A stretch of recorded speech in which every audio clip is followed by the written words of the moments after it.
was right. Hiccup needed all the hope and courage that he could get. Look, he's on the Windwalker. Being pursued by the entire dragon army was the most terrifying thing that had happened to him in his whole life. Hiccup had had some terrifying experiences. Screaming through the sky, crouched flat on the Windwalker's back, his arms round the dragon's neck, he could feel his end was coming. He couldn't get his feet in the stirrups, so he was clinging on with his arms, so cold that they were practically statues. Behind him, the stupefyingly scary sound of thousands and thousands of dragons in pursuit. The red rage sound in itself had to be fought, for it numbed the brain into defeat and despair. Hunt the human from the sky.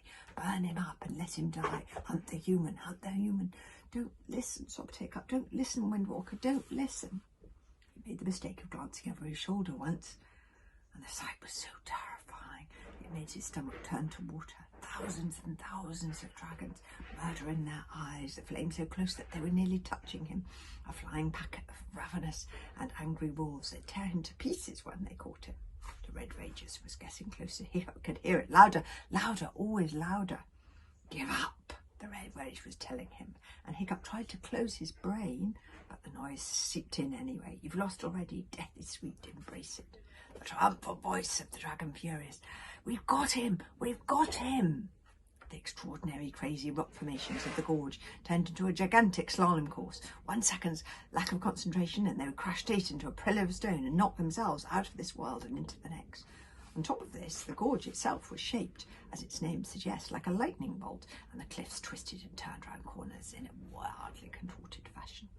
Whoa, this needed advanced flying squirrels of the most extreme kind, super extreme advanced, in fact. And if Cobber could have seen Hiccup picking his way through that gorge like threading a needle at supersonic speed, he would have been very proud. He would have been very proud, 6.5-foot lunatic. Very proud indeed. Toothless, feel sick, slow down. The little dragon popped his head out of Hiccup's shirt, screamed at the sight of an upcoming wall of stone that Hiccup steered the Windwalker wildly away from right at the last minute, and dived down the shirt beside the Ravensfang again, putting his wings over his eyes for good measure. Okay, they weren't going to be able to outrun the pursuing dragons this way, so he'd have to go up instead. Up, Windwalker, up! The boy and the dragon shot up out of the gorge like a firework, the swarm of dragons even closer now. Hiccup urged the Windwalker higher, higher. If we get high enough, a lot of them won't be able to follow, thought Hiccup.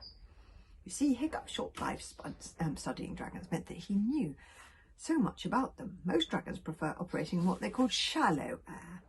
The air close to the land, just out of the reach of the treetops, is their environment and their playground. Very few dragons are deep air dragons. They don't like the higher air above the clouds, with its sudden winds and lighter atmosphere. They don't like that at all. Popping, wailed Toothless's muffled voice from deep in Hiccup's shirt. And he's squashed. Higher, Windwalker, higher, Hiccup whispered to the Windwalker. I couldn't really breathe now. He tried not to think about what might happen if he passed out because he wasn't tied on. Just a little higher. The Windwalker's wings swam ever upwards, up. Hiccup's ears were popping too, but as he looked down, the dragons following them were fading in their pursuit. The Windwalker's winds were taking them further than they could follow. The beautiful black dragon sailed on and on through the clouds, higher and higher, further and further. The air was cold now. They were so high, leaving all of Hiccup's problems behind. Hiccup was extremely tired. He laid his face down on the Windwalker's back and he slept. He woke up in a cave he didn't recognise. What could he do now? Even his helmet was lost. It was a small thing, but it made him feel so naked. Hiccup's hair stood up, straight like a hedgehog's, with dirt the end singed with flame. Without the helmet to cover it, the slave mark blazed. Oh, look at him in that picture. That's a very pathetic picture. His face grey with ash and streaked with tears. I'm alone, said Hiccup aloud, and far away. You are not alone, replied the Ravensfang gravely, sitting like a little statue guarding him a couple of feet away. You have these 2 dragons, and you have me. The Windwalker was sleeping in that alien cave, his long untidy body stretched out as peacefully as if he was snoozing on the cliff face as he snored. Oh, shh, dreaming once again of butterflies. When it says I am a runt. Toothless was awake and scratching himself and wondering what was for supper. Hiccup hurt his face in his elbow, for he was ashamed. "Why are you helping me? I broke my promise to you the instant that I made it." "You did not break your promise," said the Rodensfang. "You promised me that you would try to do your best, and that is what you did. And I am helping you because you are not alone. For some reason, these two very ordinary dragons—" "Yeah, I say," protested Toothless. "Toothless is not ordinary. These two exceptionally common dragons," continued the Rodensfang, "have not succumbed to the red rage. They have stayed loyal to you. There have been very few human beings throughout history who have created that kind of loyalty." The Rodensfang sighed. His eyes looked back into the past. "Humans have disappointed me, oh, so many times. Perhaps I'm wrong," Hiccup the Third, "but I think that you are different. You are the one. And for you, I'll hope again, just one last time." There was such an ache in the old dragon's voice. Hiccup's face was still in his elbow. You see, this was a test just like all the others, and perhaps it was the best test of all. A hero cannot triumph all the time. Sometimes he will be defeated, and how he faces that defeat is a test of his character. Flashman had been given that test late in his life, and he had been found wanting. And now Hiccup Horrendous Salad the Third had been defeated, perhaps even more thoroughly than Flashman himself. He had lost everything. Tribes, friends, father, family. He was unarmed, in rags, alone and hiding in a cave, an outcast and an exile.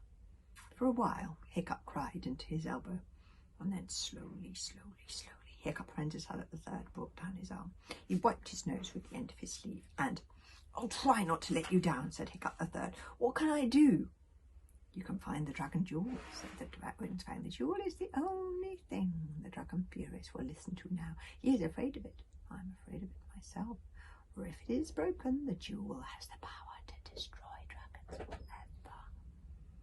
"Where is this jewel hidden?" asked Hiccup. "Oh, I'm getting worried now, by the way. About those dragons." "The dragon jewel disappeared like all the king's things when Grimbeard the Ghastly died," replied the Rodensfang. "But it is said that the dragon mark holds the secret of where— dragon sword holds the secret of where the jewel is now." "Old Wrinkly said the sword points the way," said Hiccup. "I don't have the sword anymore. Alvin the Treacherous has the sword." The Rodensfang sighed. "This is true," he said sadly, "and this makes it even more important that we should get hold of the jewel first.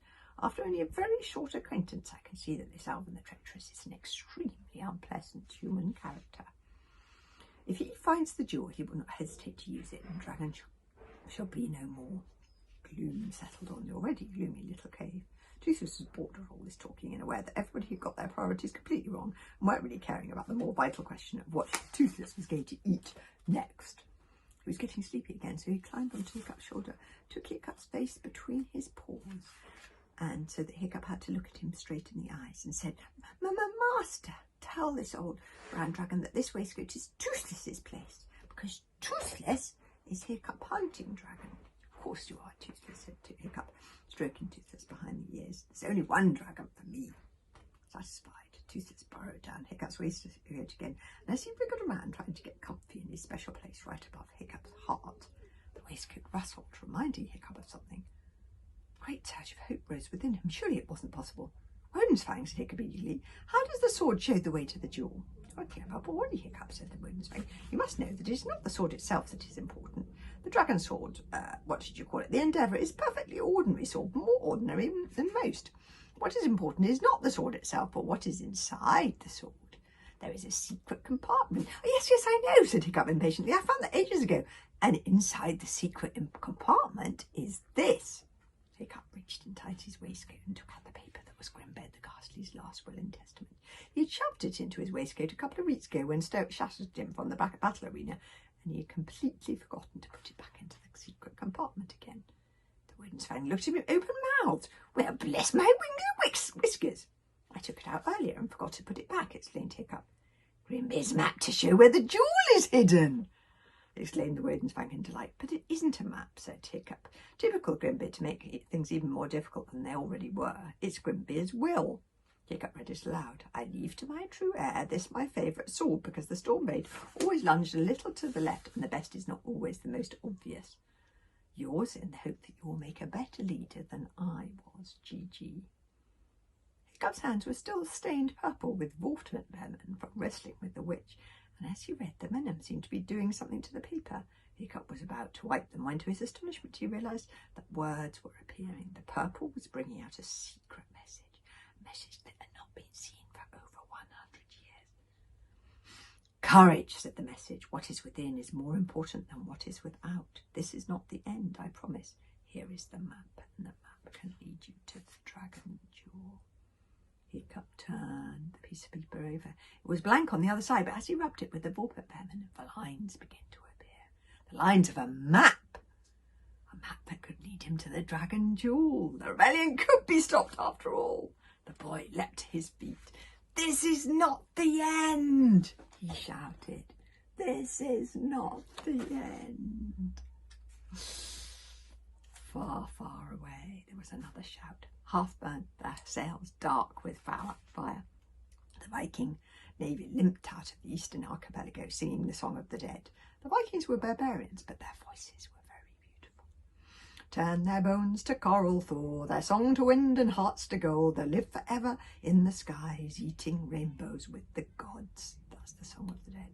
And then the song, turning darker with a rhythmic drain on threatening, give us now our just revenge. Instead of corn, now bring us blood. Turn our peacetime into war. Let us feast on knives and swords. By the angry beat of this song came the ominous sound of swords being sharpened, axe banged on shields.